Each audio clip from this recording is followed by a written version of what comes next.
Hello and welcome to another episode of the Same Old Arsenal podcast. Something a little bit different for you tonight. Just a few minutes talking about Arsenal and Sheffield United game.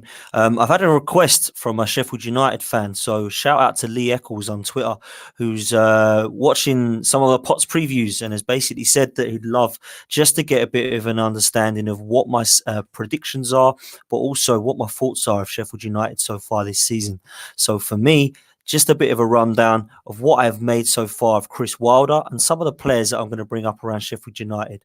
I have been impressed. I believe that they are going to impress and continue to impress. I'm expecting a difficult game tomorrow. I'm not believing that it's going to be an easy fixture for Arsenal, and I said that on the preview. I have gone for a prediction of 2-1.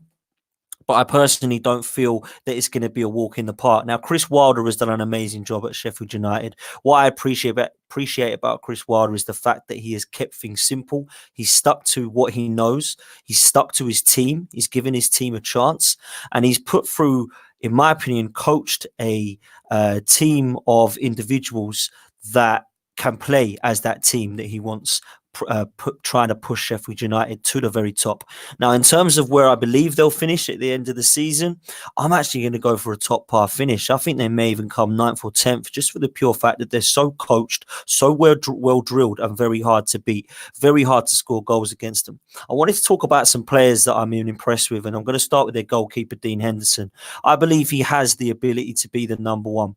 I really do actually feel like he could take over Jordan Pickford in the future. I think Jordan Pickford, or the England goalkeeper as such, is actually a position that I believe that a few goalkeepers could be looking at getting for the number one shirt. I think since the World Cup, Jordan Pickford has not been at his best. So for me, Dean Henderson has proved consistently now over the 2 seasons for Sheffield United that he's been there, that he has been up there with trying to knock on the door for that number one jersey. So I believe he is a great goalkeeper and definitely one for the future.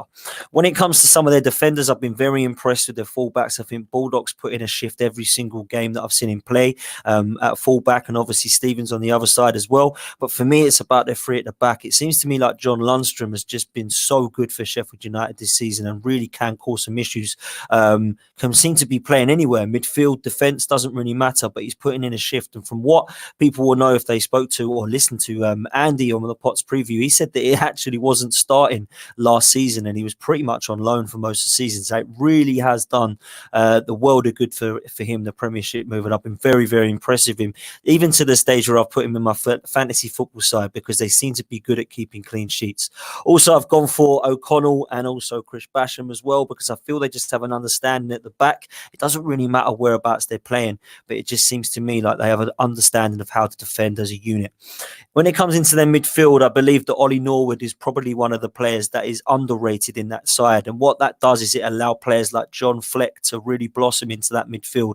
He, for me, when we played them at Bramall Lane, was probably one of the best players that we come up against. And I think John Fleck has really, really impressed, not just for the pure fact of his ability in the Premier League this season, but the fact that he come from a free transfer from Coventry and has now got his call up for the national side for Scotland. I think he should be extremely proud. And Chris Wilder, he has a lot to thank Chris Wilder for in terms of that. Moving forward in terms of their potential, I suppose. Ravel Morrison and Jack Rodwell are now Sheffield United players, and we haven't seen much of them. I wonder how much we will see of them this season.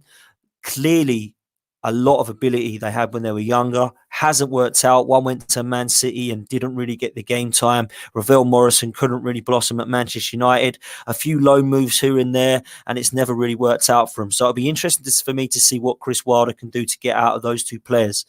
And in terms of moving forward, you've got David McGoldrick. Now, I'm an Essex boy and I live fairly close, probably an hour or 45 minutes away from Ipswich. And David McGoldrick was one of Ipswich's best strikers at the time. And believe it or not, he actually had a chance to go to Leicester City for £8 million the year they won the league. So he must be absolutely gutted that didn't go through for him. But he's always been a player that I've kind of respected in terms of his hold-up play. But he's not really seen as a massive goal scorer, and he's still looking for his goal for Sheffield United. And you just know that it's written in the stars that it potentially will happen tomorrow against Arsenal. I think Lee Judges was even saying put a tenner on it because we all know it's going to happen.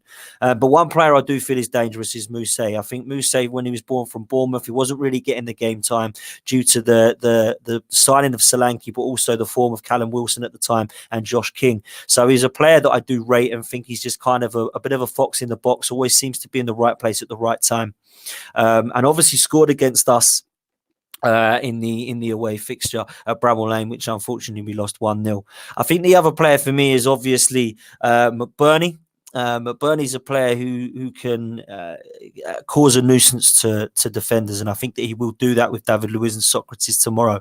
So that's what I believe of the Sheffield United players. As a team, they are a team. They're a proper team because of Chris Wilder, and I think that they will cause some issues for us.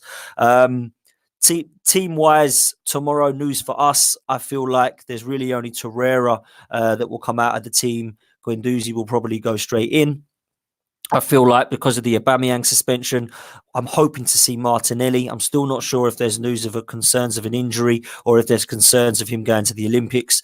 If that is the case, I think it will be Nelson who comes in with Pepe on the other side and Laka through the middle. But I'm hoping that Martinelli, Pepe and Laka can kind of form a partnership that we're going to need for the next few games. Obviously, Chelsea coming up and Bournemouth in the FA Cup. So I'm hoping for a 2-1 win, guys. It's been short and sweet. I'm going to quickly have a look at who's in the screen. Thank you to in the chat room. Thank you to Nico. Thank you to Lee Farrell, good friend, and thank you to Matt Delebriere for listening, and of course George Eaglestone as well.